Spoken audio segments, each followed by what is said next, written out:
আমার একটা বাড়ি ছিল পদ্মা নদীর তীরে। ৭ পুরুষের জনম গেছে খড়কুটার এই নীরে। একটুখানি উঠোন ছিল ছোট্ট কটা ঘর, পাশেই ছিল বাবা মায়ের পুরনো কবর। দক্ষিণে এক পুকুর ছিল কানায় কানায় জল, দক্ষিণ হাওয়ার ঢেউগুলো তার করত টলমল।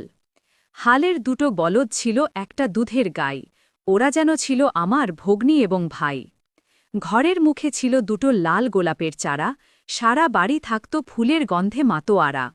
লাল পুইয়ের এক মাচা ছিল আঙিনার একপাশে, পুইয়ের ডগা দুলত সেথায় দক্ষিণা বাতাসে।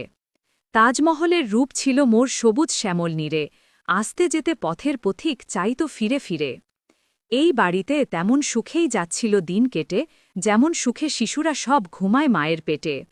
আমার এ সুখ সইল না ওই পদ্মা নদীর প্রাণে, বান ডেকে সে ঢেউ তুলে মোর বক্ষে আঘাত হানে।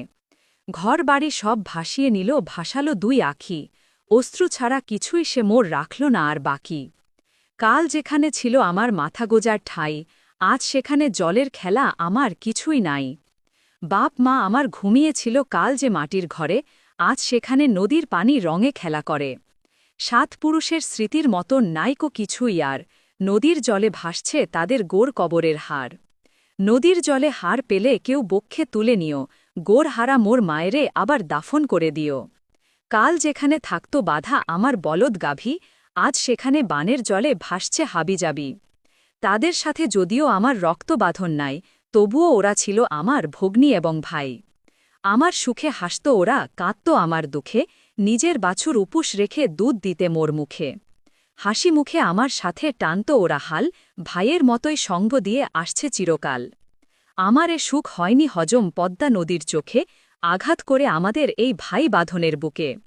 হঠাৎ দেখি তার আঘাতে উঠোন গেছে ফেটে, প্রাণ বাঁচাতে দিলাম ওদের গলার দড়ি কেটে। নদীর জলে ভাসিয়ে দিয়ে ৭ জনমের বাঁধন, অবাক চেয়ে শুনছি তাদের হাম্বা সুরের কাঁদন। বিদায় কাঁদন কাঁধে ওরা আমার দিকে চাহি, আমিও কাঁদি কান্না ছাড়া কিচ্ছু করার নাহি। জানি না আজ কোথায় ওরা মরল নাকি আছে, কোথায় পাব তাদের খবর সুধায় বা কার কাছে। নদীর জলে পাও যদি কেউ ৩টি বলদ গাই, বুঝে নিও এরাই আমার হারানো বোন ভাই। বিনয় করে বলছি তোমার পা জড়িয়ে ধরে, একটু তাদের থাকতে দিও তোমার গোয়াল ঘরে।